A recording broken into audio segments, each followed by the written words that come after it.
Okay, so these are our guests. I'll let them introduce themselves. Hello, my name is Warren Chang. Tapos, PT po yung pre-med course ko. So, nag-aaral ako sa San Beda College of Medicine. First year po ako. Ako si Rap Santa Maria. Graduate din ako ng BS Physical Therapy from De La Salle Health Sciences Institute and graduated back in 2014. So to give everyone an overview, can you guys tell us what PT is in a nutshell? Sige, si Kuya Ralph muna. Pinapasa mo sa akin yung mahihirap na. Hirap naman ito.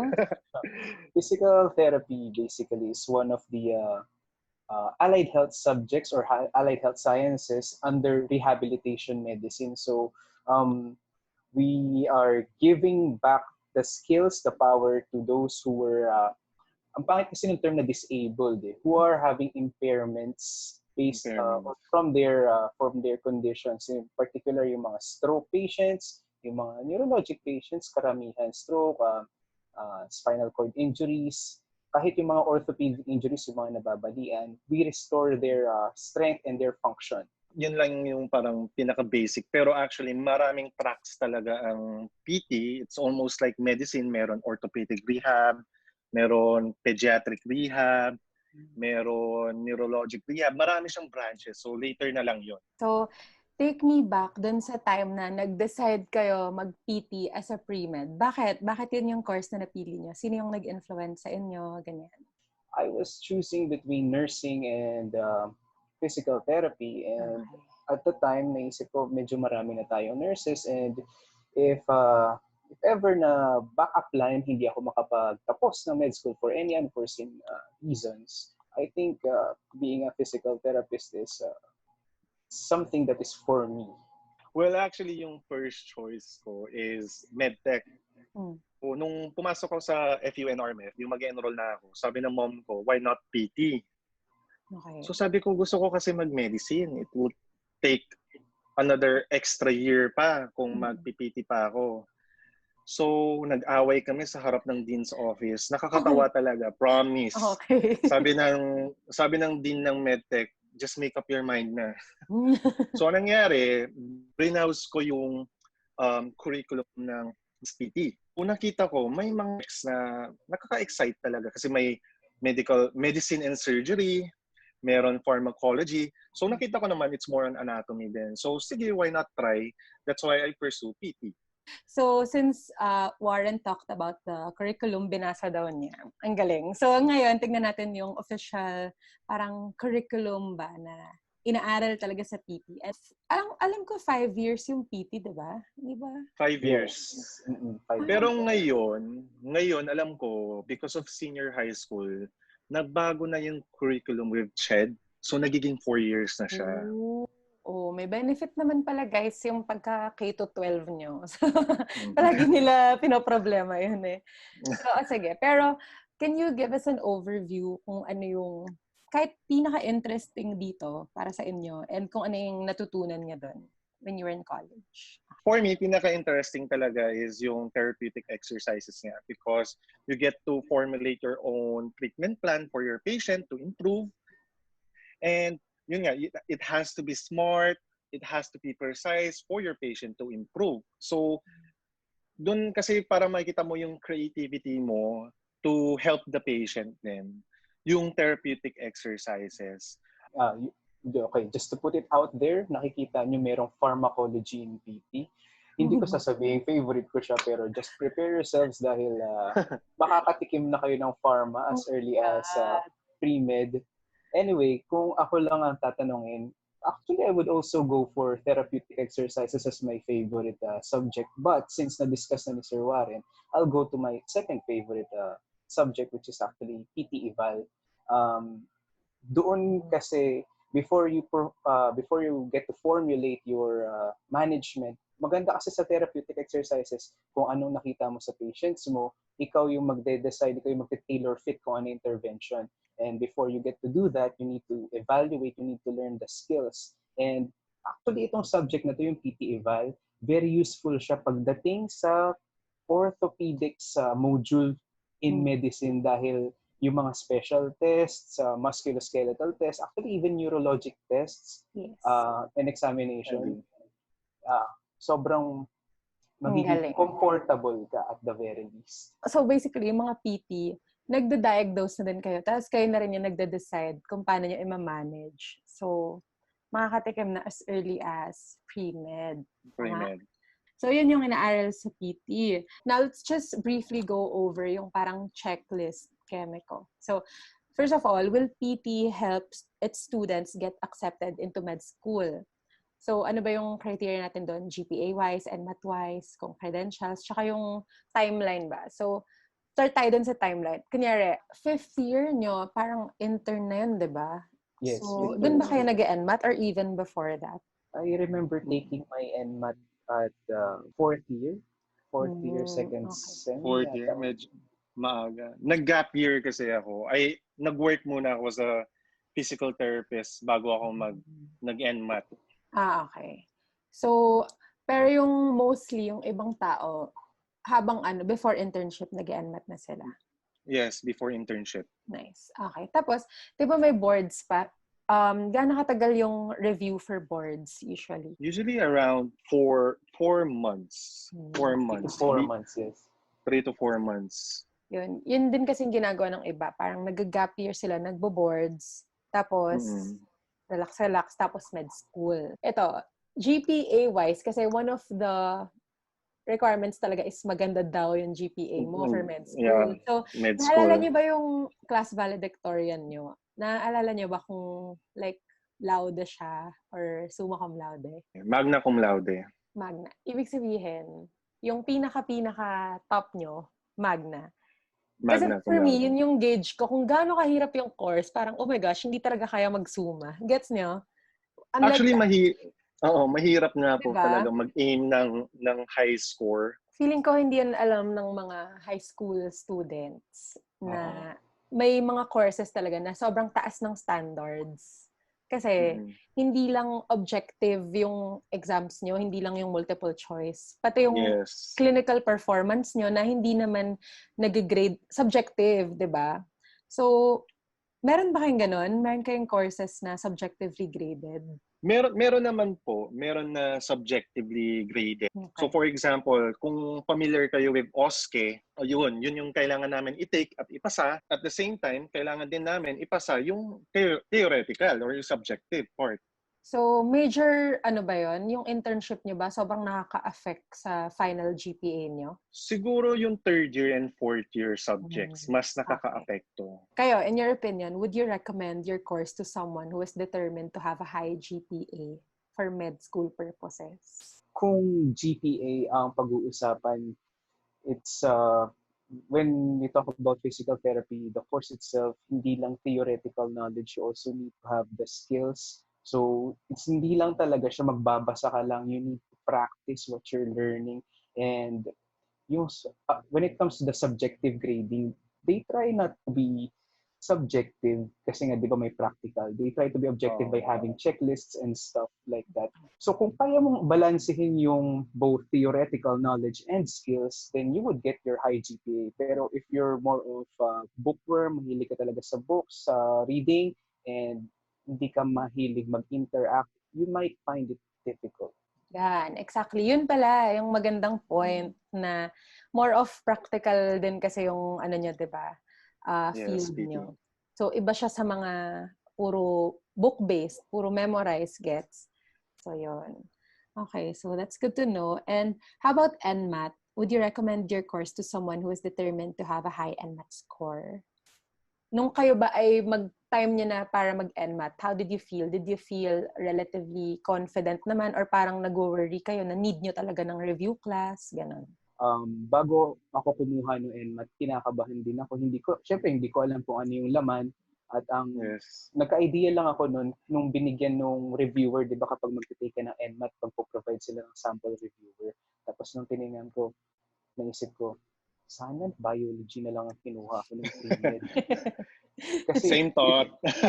Sana really go back to the basics ng biology itself. Okay.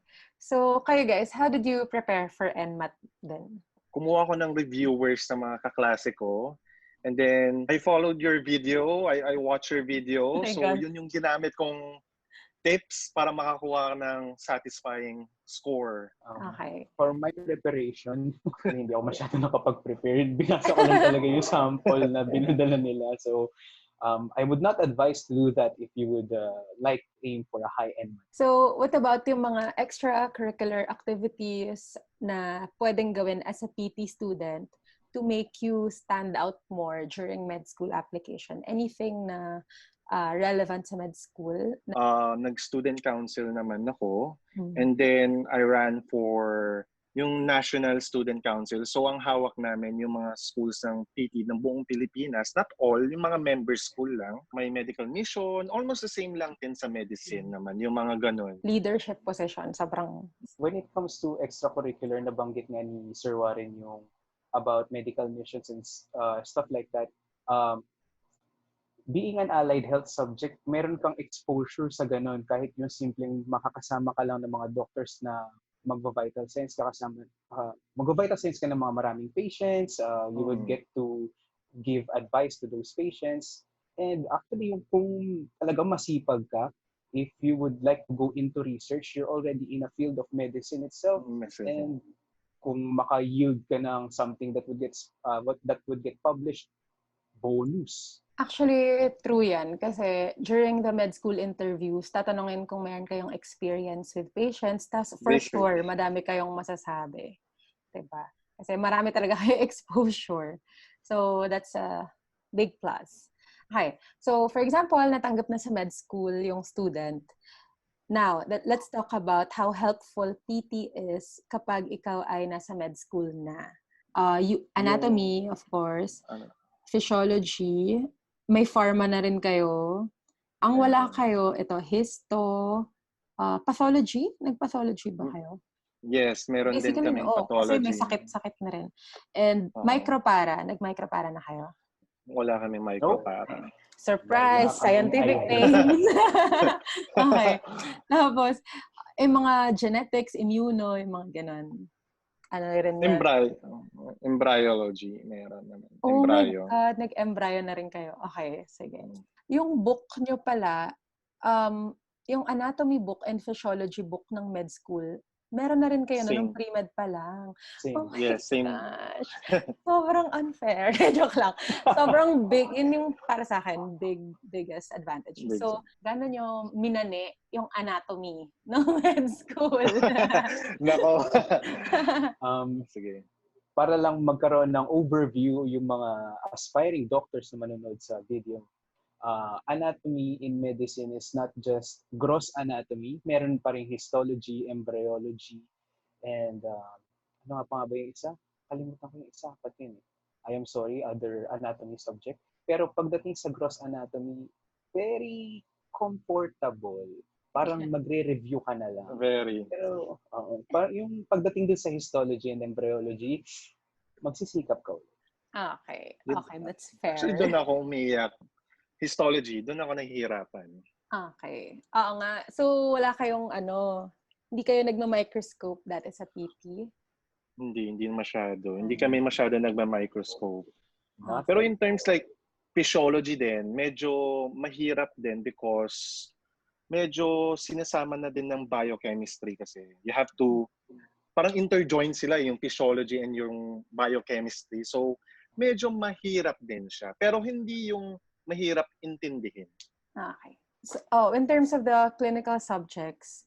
Halos na-touch lahat. Na-touch lang. Hindi siya yung sobrang lalim like... Yung, di ba, pagdating sa internal medicine, meron tayong Bible na Harrison's Principles of Internal Medicine. Meron ding katumbas na subject yan ng physical therapy, which is physical rehabilitation by O'Sullivan. So parang yun yung IM namin. Yung Biblia nyo. Okay. Alright. And then, diba may exposure na rin kayo sa PEDS, sa neuro, yun yung, at saka syempre, rehab medicine. Even before med school, yung mga, itong skills na to, alam nyo na to, nag-dissect na kang cadaver, syempre. Yes. Microscope, hindi masyado. Nag-experiment pa kayo? Yung mga kahit mga titrate. No. Wala. Sa chemistry Pre-lab lang siguro. Okay, okay. Mga research na-introduce Yes. na yan, stat, tapos, Yes. syempre ito, physical examination, Meron. patient communication check, hospital, nag-duty na kayo. So, clinical Meron. care check. Meron. Wow! Winner! Naku, dapat meron tayong tally. Parang ikaw-compare ko lahat ng pre-med. Naku, dami ko talagang time. Ay, eto, marami pa nagtatanong, kunyari gusto ko maging ganyang specialty, anong maganda kong pre-med course? Tinatanong nila ka lagi. So, would you advise PT as a pre-med kung determined silang mag-take ng any specialty in the future? And what specialty yan? Yes naman, parang sa akin, gusto ko maging neurosurgeon. So, basically, ang dami din na-tackle na neurology na subjects dun sa PT course. So, madadala ko din yan till residency talaga.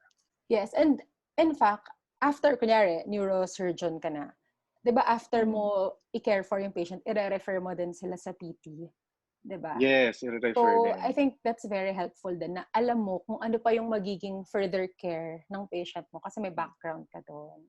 Yes. Tama. Nice. Ikaw, Ralph, may ka pang... Well, as a physical therapist, kung gusto mo maging physiatrist or rehab specialist, maganda yung physical therapy itself. Also, I would recommend physical therapy as your pre-med course kung gusto mo maging isang orthopedic surgeon.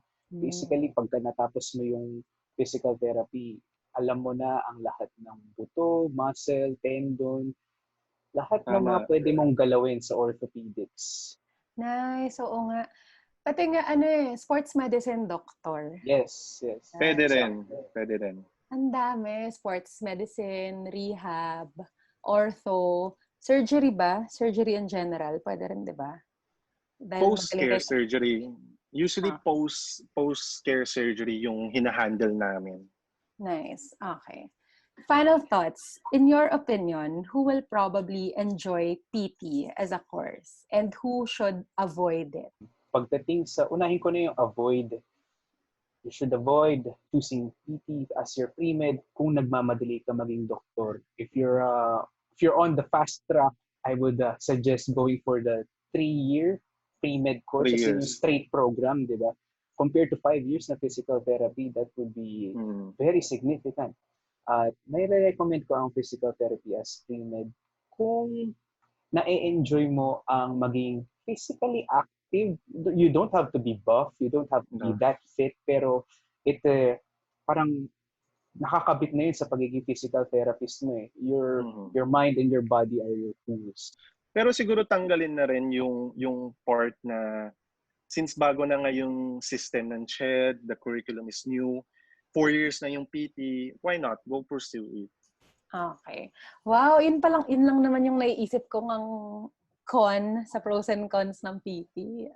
Tanggal na din. Ang galing. So, yeah. What about yung mga naiisip ko kasi yung mga mahilig sa sports, yung mga mahilig sa, tama, yung sinabi nga ni Sir Ralph, no? Kasi ngayon, yung sinasabi ko is, yung boyfriend ko, looking back, sabi ni Noe, na dapat pala nag-PT siya. Kasi especially now, ang hilig niya sa mga, parang gusto niya nagta-touch ng patient. Gusto niya physically, ganon, as in, nagta-touch, as in, nag-handle talaga. Yun, feeling niya, marami pa sana siyang natutunan kung nag-PT siya. So, yun. And then, another question. Now that you know your personal interests and career goals better, would you have picked a different pre-med course? I mean, yun nga, buti na lang talaga, like, hindi ako nag-medtech. Yung mom ko yung nag-push sa akin mag-PT. And marami ka kasi matutunan with the PT subjects eh. And it will help you in medicine talaga. Yun. Okay. So, no regrets. Fair. No regrets at all. Okay. Ikaw, Sir Ralph. Okay. Bilang isang postgraduate intern na ngayon sa sa PGH. Sabihin na natin out there sa PGH. The experience of being a physical therapist back then, yung naka-interact ako ng patients, yung ease of building rapport with them. Kasi it's something not everyone is comfortable in developing. And luckily, na-expose niya ako sa patient interaction early. So, I am very lucky. And yeah, that's it. Okay. Pagdating kasi sa medicine, pagdating sa internship, lahat kayo equal footing na eh. Your interventions would depend not only on how good you formulate your management, but how well you connect with your patients. Nice. Oo nga. Ay, nako. Thank you for that insight. Nako, kailangan talaga nila maintindihan yan. Knowing what you guys know now, what would you advise a high school student on the road to MD? Kahit anong advice. Final words. Mag-aral ng mabuti. I would recommend reading this book. Oy, wala pa Sir ako. Ronnie Baticolon. Yes. Nice. Okay. Nice. Uy, interviewin ko rin si Sir Ronnie. Promise. Ma-inspire talaga yung mga students. Kung as early as now talagang desidido ka magiging doktor ka, I would not pressure you in choosing a specific course. Find your comfort or find your niche, kumbaga. And when you get to med school, it's about grit. Kasi it would pay that you have advantage on certain subjects but you can't have an advantage on all. So, talagang hindi mo mapa-factor out yung sipag at tibay ng loob mo pagdating mo na sa med school. True. Wait lang. May kukunin lang ako mabilis. Okay. Ano, ito yung sinasabi ni Raz. Great. Yeah, great. Nabasa niyo na ba to? You have Ibubook to review ko na continue lang. loving what you're doing. Yes, grit is passion and perseverance for your long-term goals. Yan talaga. Ang pinaka number one for those na nag-aspire doctor, right? Ralph and Warren, thank you guys so much. Thank you. Thank you. Yes. Like,